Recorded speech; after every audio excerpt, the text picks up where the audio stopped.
that President Trump is proposing would not improve U.S. security. It would worsen it. The basic idea of President Trump's national security strategy is we're so powerful.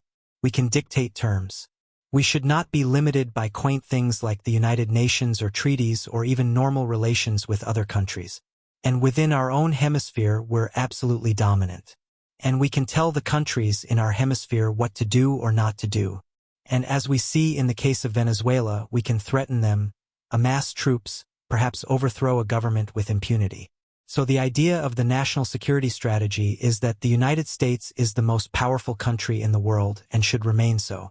And by dint of being the most powerful country in the world, it remains strong by dictating the terms to other countries. This reveals a mindset where power replaces restraint and dominance replaces diplomacy. The problem is intimidation creates obedience, not loyalty. And history is clear. When rules are ignored and force becomes the language, power doesn't expand. It overextends. Well, my critique is that this is all a bit of a delusion. We are not all powerful. In fact, what is clearly evident in the case of the Ukraine war is that the United States could not dictate, though it tried to for 30 years, the expansion of NATO to Russia's border. Russia said, "No, it came to blows. It's not going to happen." This shatters the myth of total control. Ukraine proved that U.S. power has limits. You can push alliances forward, but you can't force outcomes forever. When a major power says no, reality eventually wins. The United States cannot dictate terms in other parts of the world either. We can keep ourselves safe. We should deal with other countries in a mutually respectful way in order to enhance our security. And we should drop the delusions that we can overthrow governments at will or tell the Latin American countries you can't deal with China for example. Another subtlety of this strategy, because all of that is arrogance that's going to lead to a downfall, not the kind of prudence that leads to real security. This is the core mistake, confusing arrogance with security. The U.S. can protect itself, but it can't run the world.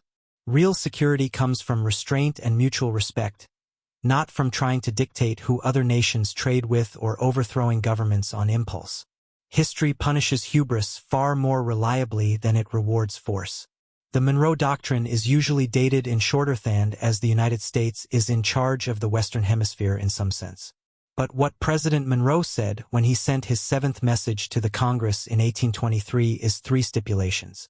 First, and this was in the aftermath of the wars of independence of the other countries of the Americas, that the newly independent countries of the Americas who had gained independence from the Spanish Empire or the Portuguese Empire, that Europe should not reclaim those colonies. In other words, the era of European colonization or empire building in the Americas was over. Second, that the Europeans should not introduce their military into the Americas. And third, which is almost entirely forgotten in our time, is the reciprocity that the United States under the Monroe Doctrine declares. We will not interfere in Europe's wars and in Europe's security.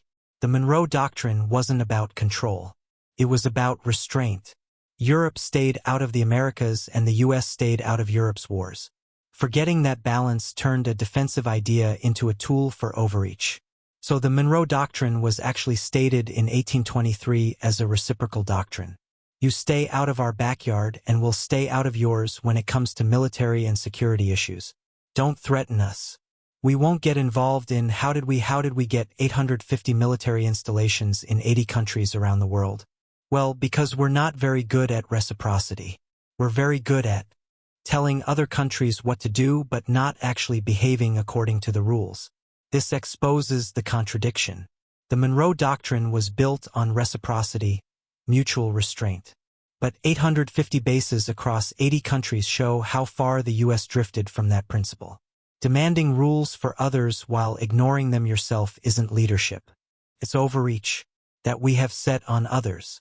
In other words, do not do unto others in the way that we dictate to them what they should do to us. We say stay out of our hemisphere. Don't even come close. Don't dream of threatening us anywhere in the Americas. But if we want to have a military base in Ukraine, that's none of Russia's business. If we want to arm Taiwan, a part of China, that's none of China's business. In other words, we can say, oh, don't even come within thousands of miles. Don't even have a port servicing operation in Panama by a Hong Kong company. That's a threat to the United States. But we can have 750 or 800 military bases in around 80 countries of the world on anyone's borders without anyone telling us what to do. So the idea of the golden rule does not apply under the U.S. rubric. Now this lays bare the double standard.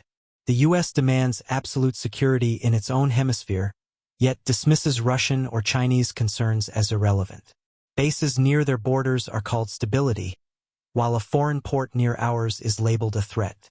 When the golden rule only runs one way, it stops being security policy and becomes entitlement. What happened is, again, the U.S. has a particular history. It has been an imperial power from the start, but for the first hundreds of years, the empire building was on the North American continent. It was on defeating Native American populations or attacking the Mexican government. And Mexican territory to wrest a lot of the southwest of the United States, California for the United States and so forth. That empire building of the United States lasted through the 19th century. This reminds us that U.S. power didn't begin overseas. It was built through continental expansion against native populations and neighboring states like Mexico. The habit of empire formed early. And once expansion becomes normal, it doesn't easily stop. It just changes geography. It ended around 1890, and then immediately the United States said, okay, now we build an international empire. And it toppled the Kingdom of Hawaii in the 1890s. And then in 1898, on a very dubious grounds, went to war with the very weak and failing Spanish Empire and captured the Philippines, Puerto Rico, and Cuba. This is the pivot point. Once continental expansion ended, the U.S. simply exported empire overseas, starting with Hawaii, then the Spanish-American War. The pattern didn't change, only the map did, and that mindset still shapes policy today. And basically held on to those territories. Cuba technically gained independence, but under something called the Platt Amendment, the United States asserted its right to intervene at will in Cuban affairs for decades afterwards. And that's why we still have a patch of Cuba, Guantanamo Bay, where that naval base, that base and prison is held until this day. That came from the conquests of the United States in 1898. Soon after the Spanish-American War victory, Teddy Roosevelt, who was a real imperialist after all, declared his corollary to the Monroe Doctrine, something very different. He said not only should Europe stay away, but he also said that the U.S. would be the policeman of the Western Hemisphere, quite explicitly that we could go in to clean up bad behavior. One of the reasons, interestingly, why he said it is that Venezuela of all countries, because we're at it again, in 1902 defaulted on its foreign debt, and the British and the French actually shelled the harbor of Caracas to get the Venezuelans to restart their debt payments. So Teddy Roosevelt said, we'll take care of that problem, not the Europeans. We'll be the policemen of our own hemisphere. But the Roosevelt corollary became a license for the Marines landing wherever they wanted in Central America, in Cuba, in Haiti, in the Dominican Republic, in repeated military interventions and regime change operations. This is where restraint fully disappears.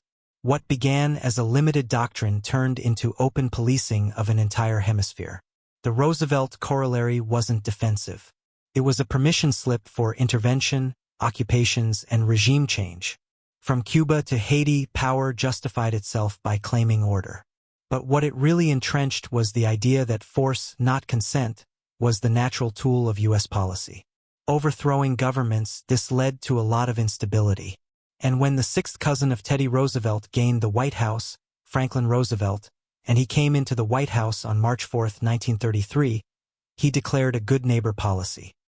He repudiated his distant cousin's corollary and he said, we will not intervene in the internal affairs of other countries in our hemisphere. And that was a principle that Roosevelt held to. And then it became part of a charter, the Charter of the Organization of American States, which was adopted in 1948, which says explicitly in part of the Charter Article 19, no country should interfere in the internal affairs of other countries in the hemisphere. This was a rare turn toward restraint. Franklin D. Roosevelt rejected intervention, arguing it created instability, not security. That principle was later written into the Organization of American States, a rule we've repeatedly ignored since. Well, along comes Donald Trump. His corollary is the Roosevelt corollary 10 times over. But it says not only are we the policemen, not only can we boss other countries around, but it's not only military issues where we're the policemen, we can tell other countries, You make contracts only with American companies and you do not make contracts or trade or investments with countries we don't like. This is the Roosevelt corollary amplified. A policing not just security but trade itself.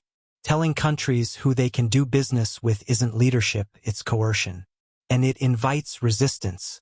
Subtext. China.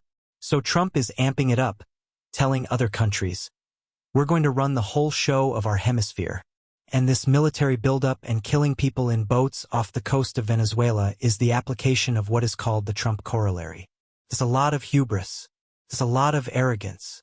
It doesn't sit well with the rest of the world, and it's not going to work because it's a huge exaggeration of American power. This is the Trump corollary in action. Exaggerated power, zero restraint, framed as strength. It's really hubris. Trying to dominate a hemisphere, dictate trade, and enforce order through force doesn't command respect. Provokes resistance. And history is clear. When power overestimates itself, the collapse begins quietly, then all at once.